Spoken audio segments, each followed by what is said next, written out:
Hey YouTube, I'm back, and I'm actually sitting here filling out farmers market applications. It's actually a little bit late in the season for farmers market applications, but there are a few, like on college campuses, who actually operate only when the students are in session, and they open up their application right before they come back. So there's one in our area at Georgetown University that we've been trying to get into for a while, and we've gotten a couple pop-up dates, but because the market is so competitive, it's always full. But I just keep applying because one day we'll become full-time vendors. So anyway, farmers markets are a really, really, really good way for you to build a larger customer base.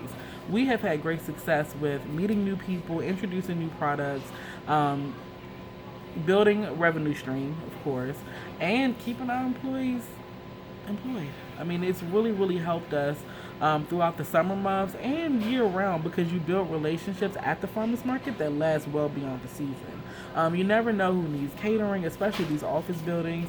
You never know who. Hold up, my husband is back. What's going on? Didn't come on. Okay, I'm doing a video, but he's back. So, anyway, so farmers markets are really good, is what I was saying. One of the websites that's really good is managemymarket.com, and that website will list different farmers markets in different areas. You can actually type in your zip code or type in your city, and then you'll put 50 miles, 100-mile radius, and it'll give you a long list of farmers markets that are close to you, which is really, really, really helpful. And it kind of eliminates a little bit of your search. Another way to find farmers markets is to actually type in, just go to Google and type in farmers markets in Maryland, farmers markets in DC, farmers markets in Northern Virginia, farmers markets in New Jersey, wherever you're located. And generally, a list of farmers markets will pop up. And in each of those lists, you'll find a market manager, you'll find a phone number, you'll find the days of the week it operates, and the times, which is really, really good. So, what you can do, which is what I did, I found the phone numbers. I called the phone number. I got the market manager's name from the list, and I just called them. And I said, I want to join your farmers market. This is the product that I offer. Do you have space for me? So, and if that doesn't work, you can show up.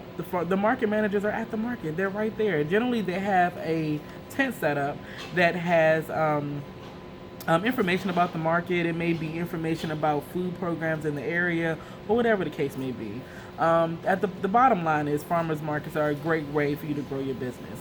The thing that you have to do once you get in is provide a good product, of course. You have to have competitive pricing, and then you want to have an email list. That's really, really, really important. That's going to help you guarantee that you have customers year round because you can continue to market to your customers even after the farmers market is over. Keep in mind, farmers markets only run from, I would say, May to November at the latest. There are a few that are year round, but not all. Another thing you can do is try to get a little group together, maybe start your own farmers market in your area. Farmers markets, like I said, are much more competitive now, so maybe a little bit more difficult now, but that's another option. When I first started, before I started doing farmers markets, I sold cakes inside government buildings. And that was a great way for me to meet a lot of people, for me to introduce my new products to people, and to kind of get some really honest feedback. You're going to form relationships there that'll carry you through years, believe me. And it was funny because I could never figure out how to get into the government building. So one day, a friend of the family, she's like, "You don't sell in government buildings?" I'm like, "I don't know how to do it," and nobody would give the information. So she's like, "Listen, here's the number, here's the email, give them a call, and we'll get you in." That's okay.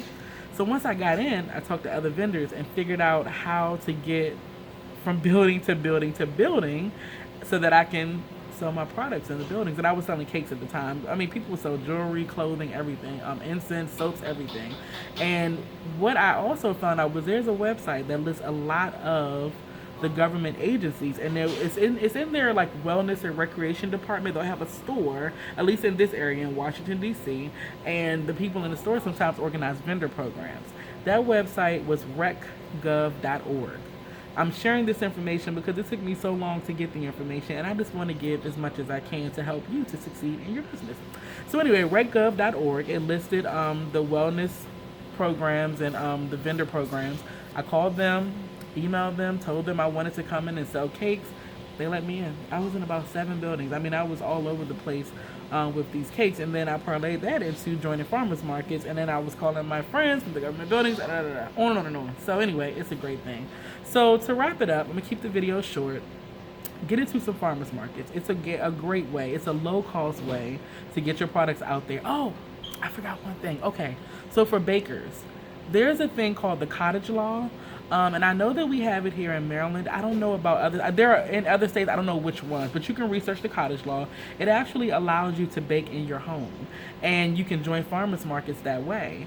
And I don't know as far as the process of what happens, but I think they come and inspect your kitchen, on and on, and then you can operate under the cottage law. There's a limit on how much you can make a year, and I want to say it's $25,000, but don't quote me on that. But once you do that, there was a baker at a market I participated in, operating under the cottage law. He had a label on his products that said he operates under the cottage law. He put the ingredient list there, and he did very, very well. He was actually selling bagels for his wife while she was at home working on more things for another farmer's market. So that's another thing that new bakers can do to get into the farmer's market. So like I said, farmers markets are great. I'm going to get back to these applications. If you have any questions, feel free to put them in the bottom of the comment section. I will be sure to answer them to the best of my ability and provide whatever information I can. Also, like, share, subscribe. I'll see you next time. Thank you so much. Bye.